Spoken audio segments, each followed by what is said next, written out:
Do you ever fear that you won't come back from either a mania or a depression? I don't. That said, I do. I used to play more with fire, as you might say, in terms of indulging hypomania. And now, having had that third episode, I am not going to go down that road again. So as soon as I feel it coming on, I just take the medicine, disengage, and yeah, that's it. Hello, and welcome to At the Podium with me, Patrick Huey.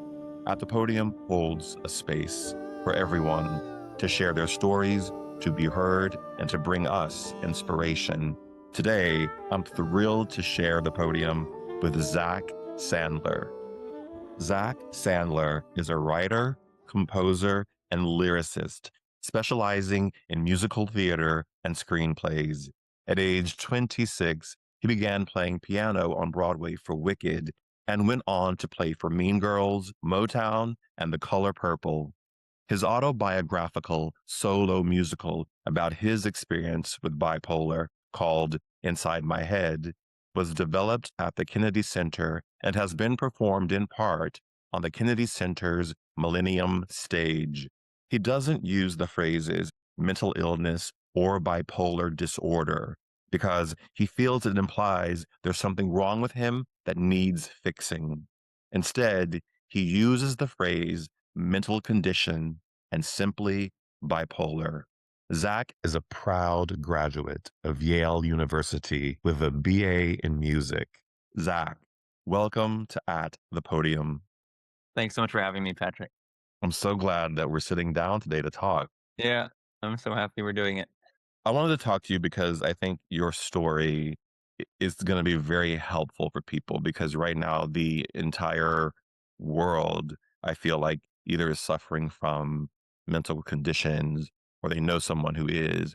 And I think people's mental health is top of mind right now for many people. Yeah, I'm glad you said condition rather than illness or disorder. For myself, I feel like illness and disorder can be more stigmatizing negative words, like there's something wrong with me that needs to be fixed.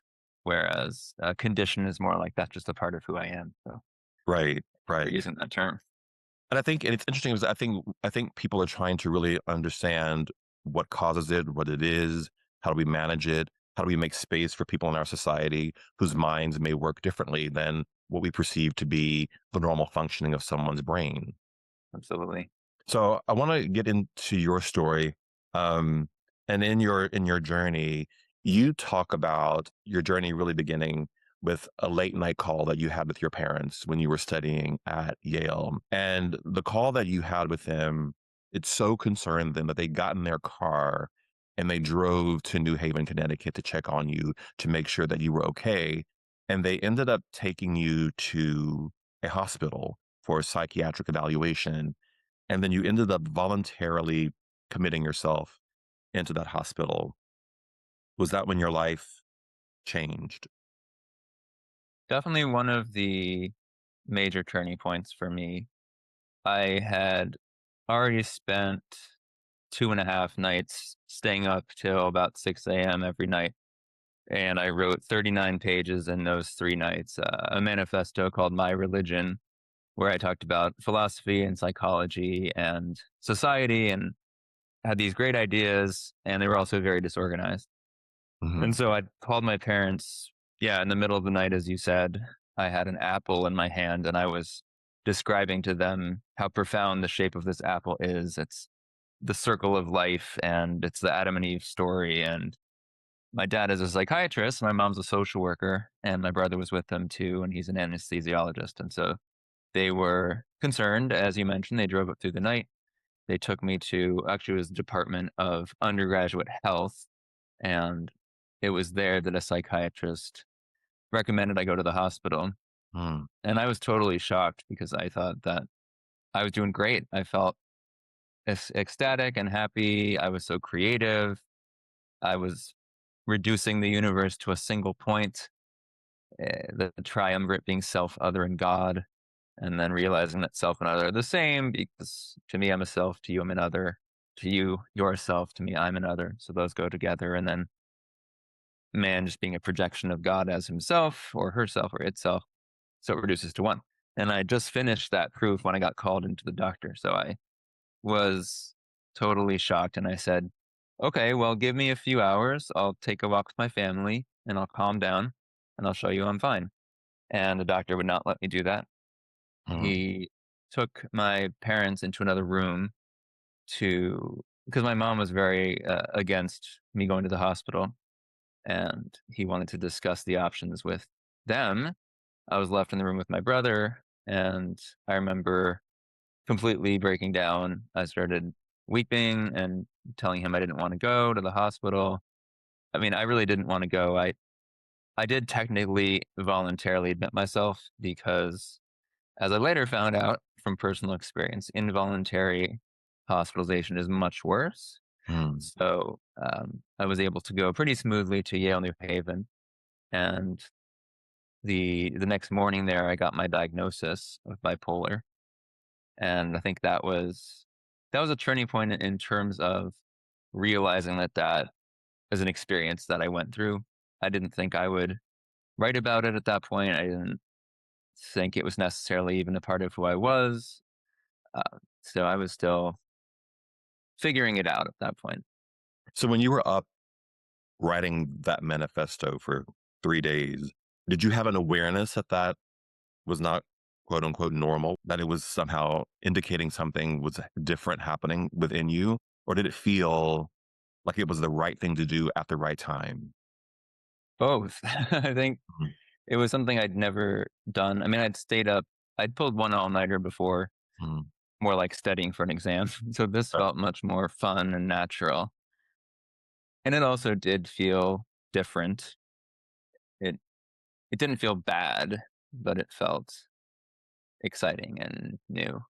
So when the doctor comes back and they say that you have something going on, were they able to say right away that it was bipolar, or were they still trying to understand what was happening for you when you were in the hospital in at Yale New Haven? They pretty much went straight into bipolar. And it's interesting because even today I'm still figuring it out because bipolar is traditionally more of a mood condition. So it's alternating rapidly from depression to mania and back, and behavioral conditions like impulsivity, impulsive spending, sex, all sorts of drug use.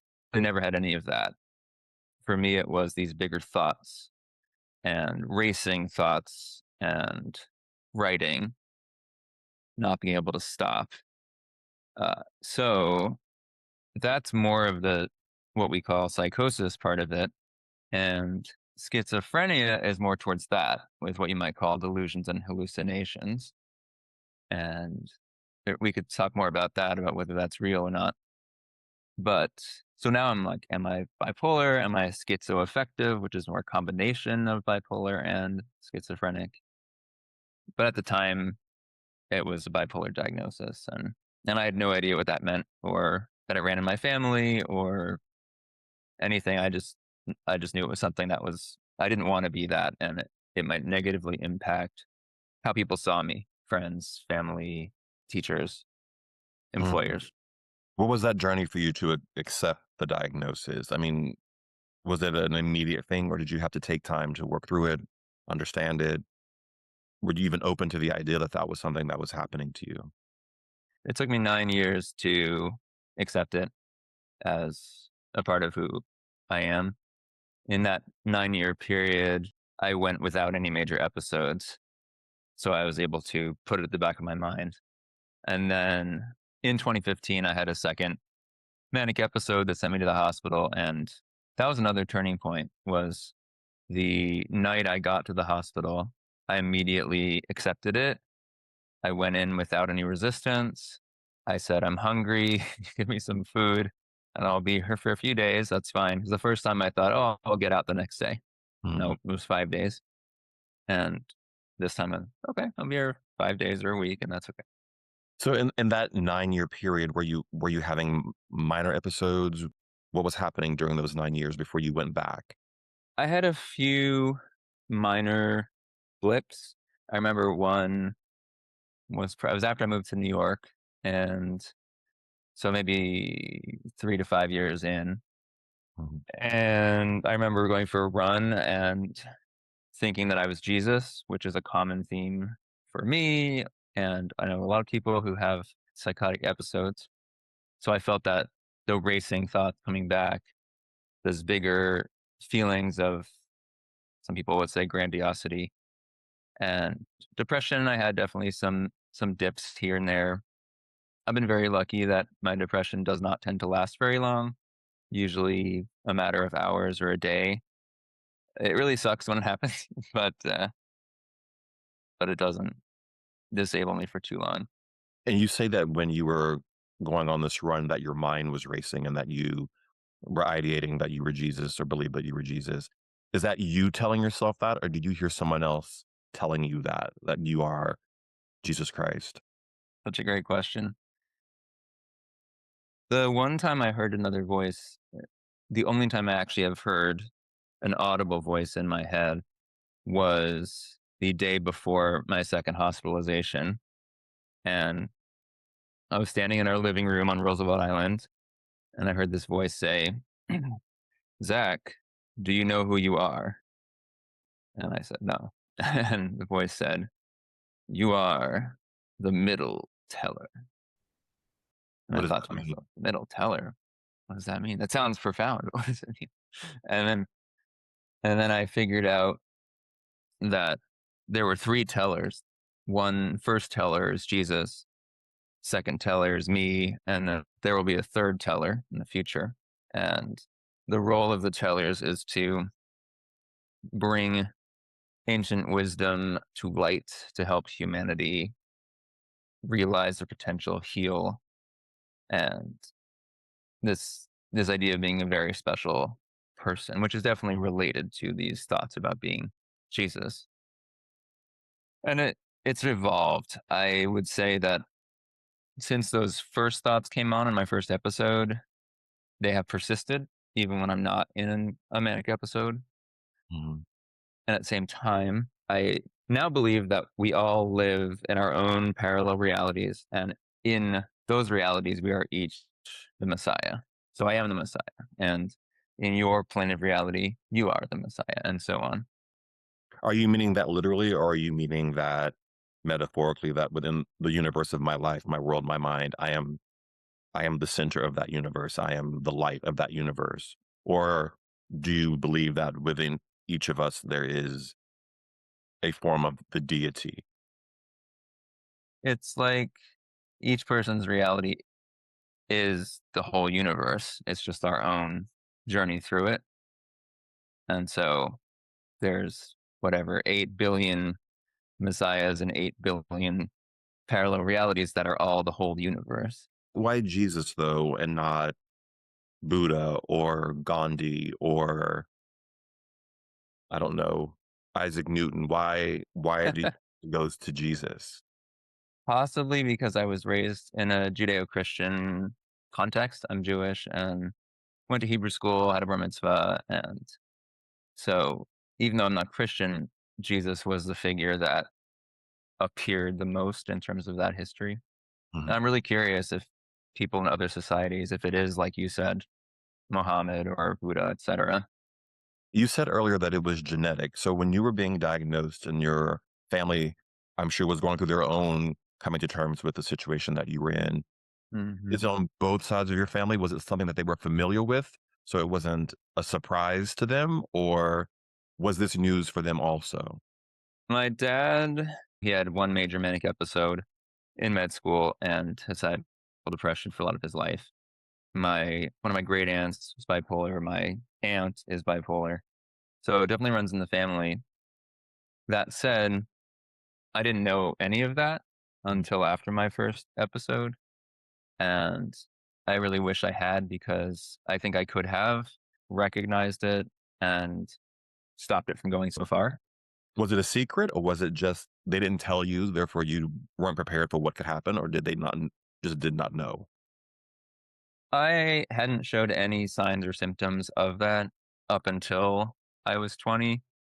And what my dad told me is that I think it was partly he didn't want to make me worry. And more than that, it was this feeling of shame of what happened and not wanting to unnecessarily share information that's not relevant because I hadn't had any problems. And looking back, he said that's one of the biggest regrets of his life and that he wished he had told me on my way to college. Does it usually manifest in people around the late teens, early 20s when they have some sort of condition that they have to address? Absolutely. And is it chemical because of puberty and the development, or is it usually triggered by an incident? It is, I would say, environmental in a lot of people, which was true for me. I What do you mean by that environmental? like an external Mm. activator. I won't say trigger because I find that word to be violent, though commonly used. Uh, but for me, it was I had wanted to be the pitch pipe of my a cappella group for a while. That's the Spizwinks. And at the same time, musical theater is my biggest passion. And I knew that if I was music director of the group, I couldn't do any theater. So it's very intense. And I chose to be music director. And I regretted that choice pretty quickly and ended up auditioning for the main stage musical. I got offered a role. I had to turn it down. And there was one night when the Spizwinks and I were rehearsing, and the cast of the musical came in. That was their turn to use the room. We left, and I stayed behind. And I stayed there while the rest of the group left, and I put my ear on the door and started to cry because I realized that I really wished I had been on the other side of that door. And that immediately sent me into a depression where I felt a feeling I'd never had before, which was this heaviness in my chest, and it's this feeling of sadness or crying behind my eyes. When I'm sad, it's more here, but when I'm depressed, it's somehow more here. And like I can't move as much. I have no motivation. And even though I had a girlfriend, I had friends and classes, I felt really alone. And then actually, I think for some people, including me, that depression can be the activator for mania. It's basically my brain's way of saying, this depression sucks. Try something else. It's like, okay, let's try mania. It sounds a lot better. But let me ask you, so I'm sure before you were 20, you had moments when you were sad or depressed. What was it about this depression that was different? I don't know if I'd been depressed. If I had, I didn't acknowledge or see it that way. But whatever we call it, definitely was a different feeling. With sadness, it had been about specific things. Like, oh, I'm sad we didn't win this baseball game, or I'm sad I didn't get an A plus on this exam. But with this, it was more general. It was a feeling, my whole body, my whole spirit, my whole soul. And even though it was activated by that one thing, it became pervasive. And when you're in an episode now, when you're activated either in depression or mania, are you cognizant that that's what's happening and that you're able to say, oh, this is what this is? Or does it catch you unawares? At this point, I'm very aware. The depression, I'm often able to handle it by taking really small steps. Sitting up in bed is the first step. Once I accomplish that, I feel great. Then I move on to the next step, standing up once I accomplish that, and so on. And also sometimes listening to music or listening to comedy will help. Telling people that I feel depressed can help a lot. And in terms of mania or hypomania, which is a less severe version, I will know the most recent or one of the most recent was I think I was going for a run again, and and You and the running is back. Maybe you should rollerblade or hike. I don't know. you're right. Yeah, yeah. So I ran around the neighborhood and I saw three different Saturn cars parked on the side of the road. And as you know, Saturn is not made anymore. They're very rare these days. And I saw three of them. And then I remembered that I had written a piece of music a few months earlier called Saturn. And I started having all these thoughts about different levels of the game of life that, like cats, I have 9 existences, and I have to win the game before we get to number 9, or the universe ends, we lose the game.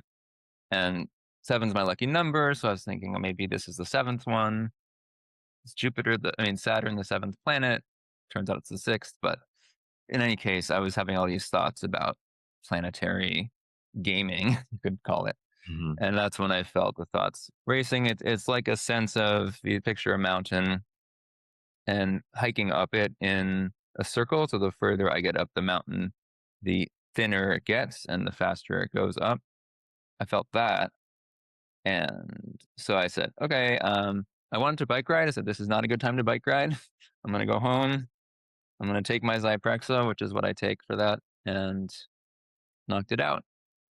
How long did it take for the doctors to get your medication right, or does that have to be recalibrated as you grow or as That's a the great, condition shifts or morphs? yeah, it's a great question. So it's been 16 years since my first episode, and I have been on 14 different medications. Wow. It took, at first, it took a while. I started actually with Zyprexa on a pretty high dose, and that really flattened my emotional life. It really flattened my creativity. I absolutely hated it. But I was on that. I was on lithium, a mood stabilizer, which I just stopped a few years ago. I was then put later on actually, it's called an anticonvulsant called Lamictal, which is great for bipolar depression because typical SSRIs or antidepressants can actually activate mania in bipolar people. So Lamictal is great because it doesn't do that. And that is a drug that I think is really good for me. And then it's just been trial and error. And I think as my body has changed, it does change. The dosages also are very important. I was on a antipsychotic called Risperidone right after my second episode, which worked great. I loved it.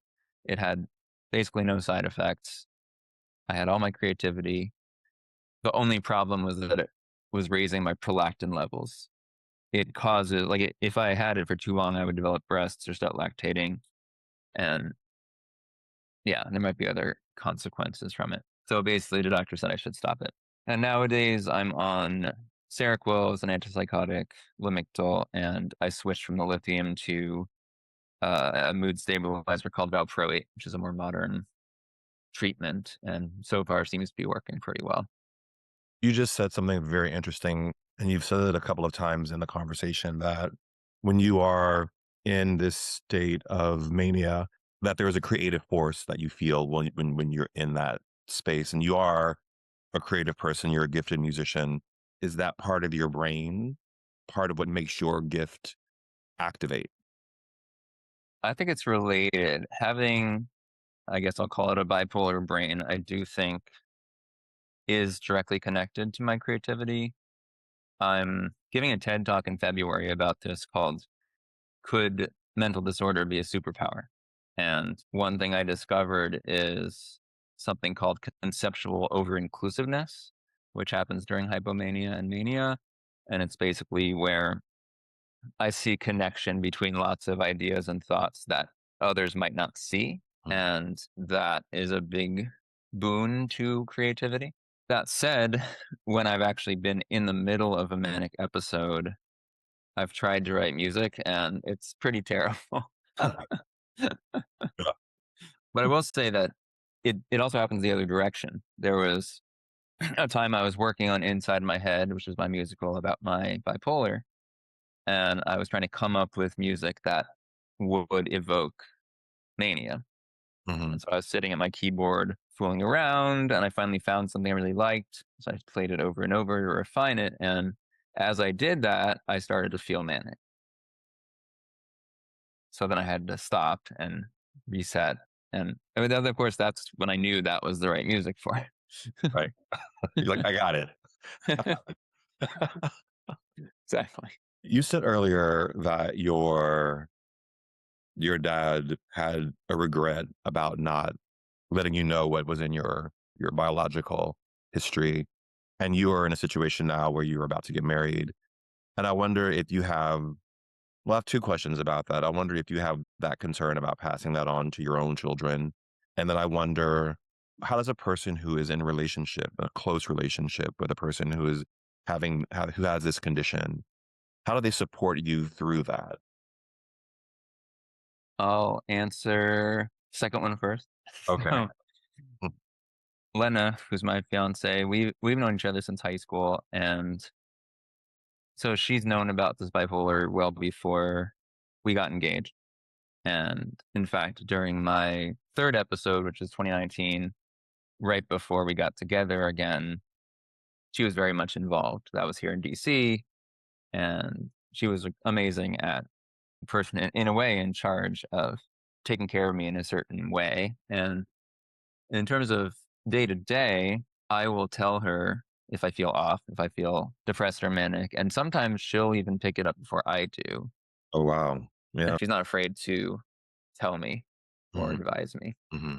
In terms of your first question, I haven't thought about it a lot, but I I think if I knew genetically, and we did actually do some genetic testing, I probably would not filter it out because I think that it's a superpower in a lot of ways.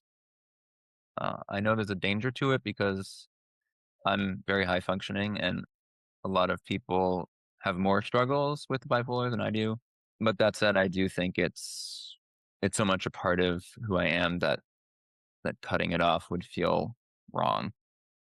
It's an interesting question because I think as science develops and we can start saying, oh, you are prone for this, or you have a predilection for that in your DNA and your genes, you know, it begs the question of, well, what do we do with that now?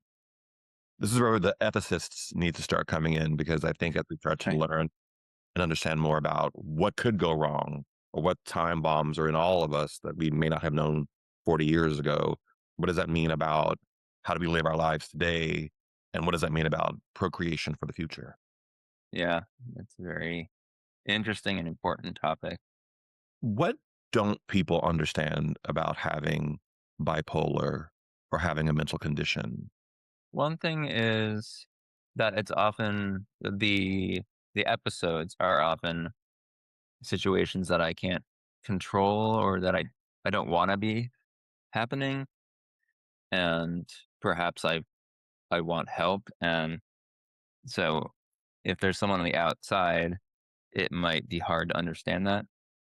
And another thing is that when I'm manic and I have big ideas, it's really very helpful if people will meet me where I'm at and they will ask me about these ideas. They'll show interest, they'll engage with me. Because in situations where the opposite has been true, it's made me angry, it's made me irritable, and it made things worse. So Do you ever fear that you won't come back from either a mania or depression? I don't. That said, I used to play more with fire, as you might say, in terms of indulging hypomania. And now, having had that third episode, I am not going to go down that road again. So as soon as I feel it coming on, I just take the medicine, disengage, and yeah, that's it. So, in all of this, you are a musically gifted person. In your career, you have been in the pit for Wicked, which we know is a phenomenon. And when I saw that you had played for The Color Purple, I remember going to see The Color Purple when it reopened on Broadway with Cynthia Erivo. You were probably playing the night I was in the audience. Uh, and I remember the last big song that she sings, and I'm Here, I think is the name of the song. Is that the name of the song? Mm, yeah. And the way she just took the audience in the palm of her hand and just said, "I'm gonna just make you be right here with me." What is it like when you're in the pit and you are that close to greatness happening? How does that impact you as the artist? Because you have feelings, emotions, reactions, and yet you still have to play. You can't stop and break down with the audience. When I played that song and we got to the end, pretty much invariably I would cry. And similar with Wicked, I played key one for that, and I had this big monitor of the stage in front of me. And in the middle of Defying Gravity, when she flies up on the broom, I would often start crying then as well. And then I had to play a lot more. But I just channel that into the playing. And the wonderful thing to me about shows that run for a long time is you might think they get boring, and in a way they do. And Mm. another way, there's always different because the audience is different every night. You've gone through so much in your life. I wonder what part of your life, what step, what journey has been your biggest leap of faith? Oh, leap of faith. The mental health journey seems to have been pretty gradual in some ways, and it's also felt easy in a lot of ways. The episodes were not easy, but the journey to writing about it and how my musical has developed, that has felt quite natural. One big thing that changed is I was married before this.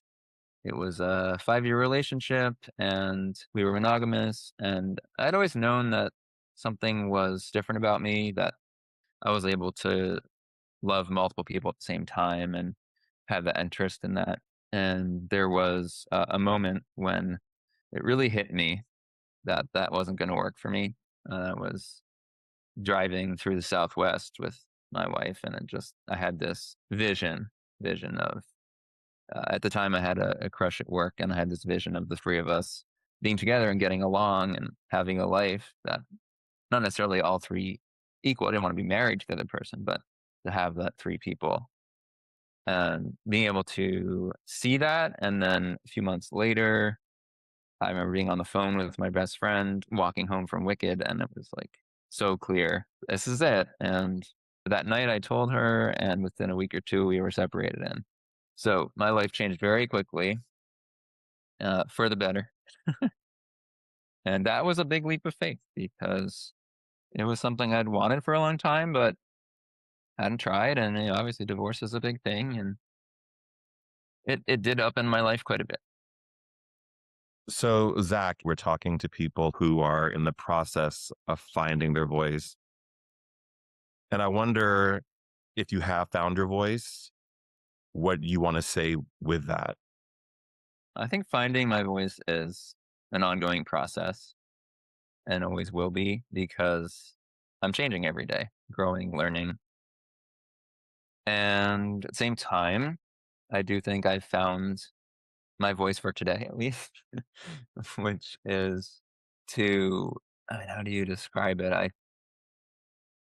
I think a lot of it is taking ownership of my story and feeling comfortable and safe to share that and write about it and to express it in all sorts of ways, whether it's journaling or writing a show or a TED talk or talking to people at a party, being able to be authentic and open and lead with my what I call my intuition. My Blake is what I call him. He's the part of me that knows what I need to to do to be happy, and to not lead with my inner jerk, who I call Charlie. Charlie is trying to throw me off in every possible way. I'm sure every Charlie is now like, I'm not a jerk.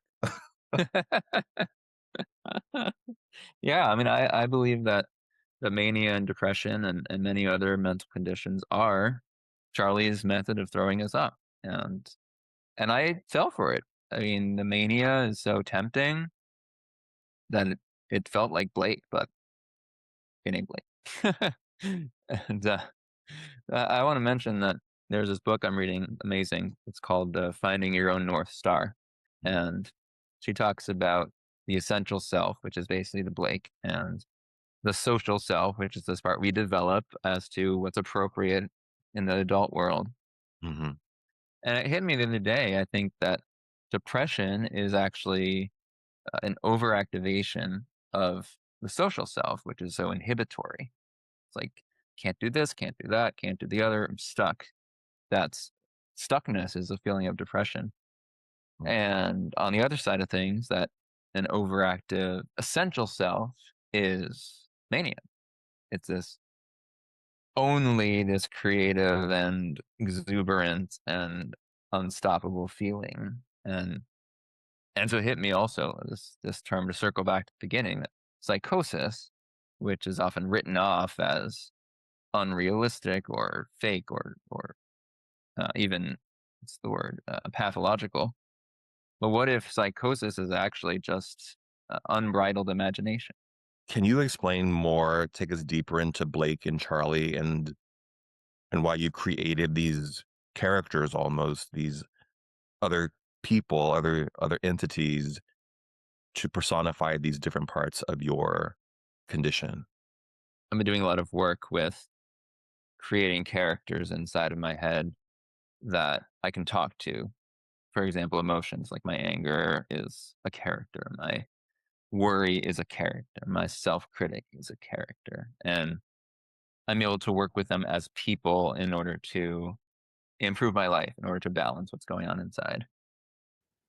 It's so important to recognize what feels right and what feels wrong. And it's become really physical to me actually. When Blake is active, I have this sensation rising in my chest, a warmth, an opening.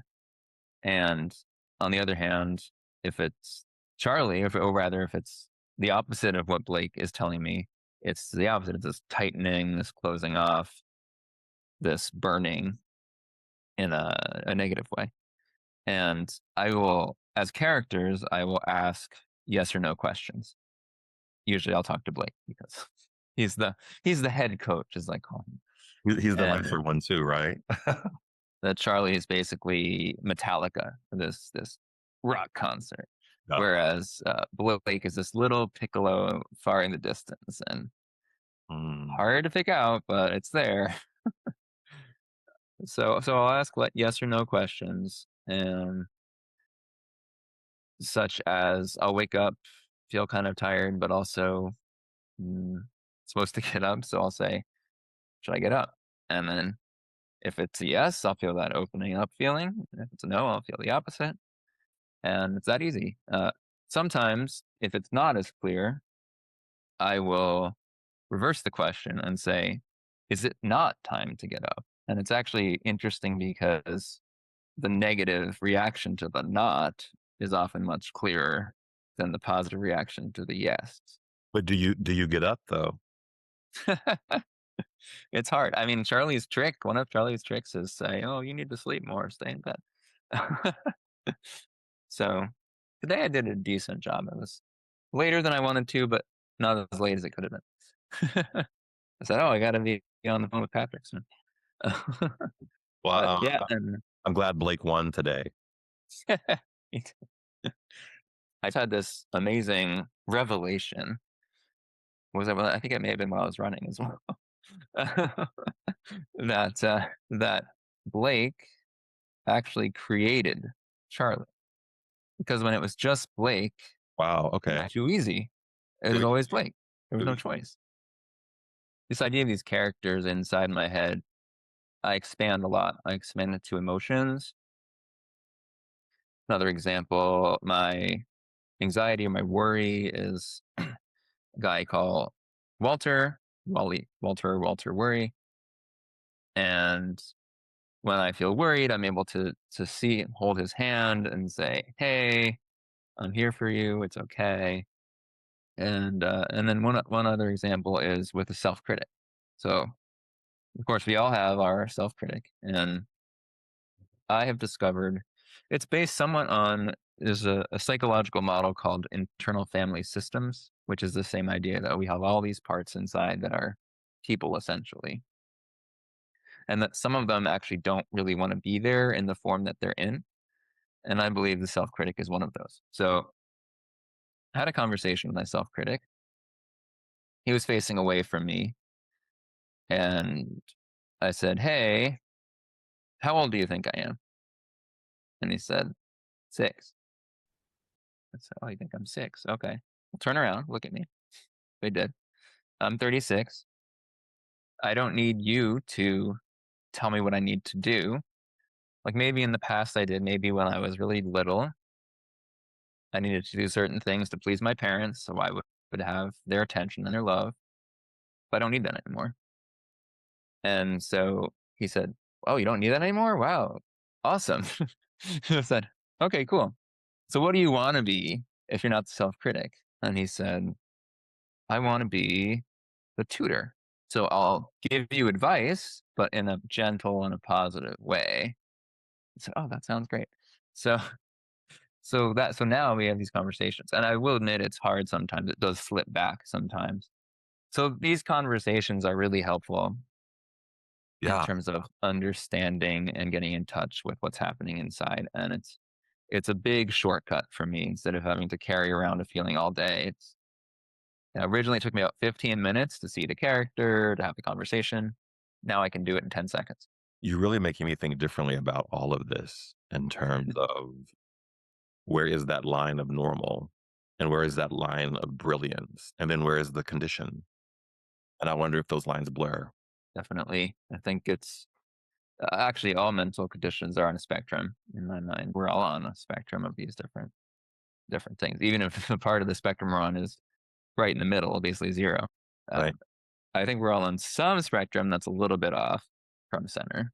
You have to wonder if in 100 years they'll look very differently at these various conditions and what is normal. And, you know, I think Yeah, your dad in a way and the idea of shame has probably hampered a lot of understanding that people have, the shame that people have around things like this. It's probably hampered the understanding of it and the acceptance of it yeah. and finding a way to integrate it into some people just have different minds that work differently. I definitely felt a lot of shame that first 9 years, and that it's a shame of losing control of my mind and a fear of losing control again, and really being able to accept it is a way to move forward from that shame, and not just accepting it, but then also taking the step to share it. And I've been very lucky that I don't remember a single time that I've told somebody about being bipolar and I've gotten a negative reaction.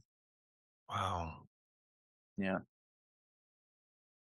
Zach, thank you so much for your time today. I so appreciate you telling your story. I think a lot of people will empathize with where you are and learn from where you are. So thank you for making time today. I really appreciate it. Oh, you're so welcome. This is a lot of fun. You ask great questions, and you're an excellent host. Ah, thank you. Thank you. Well, after your TED talk, you'll have to come back and we'll learn some more from you. All right. Sounds perfect.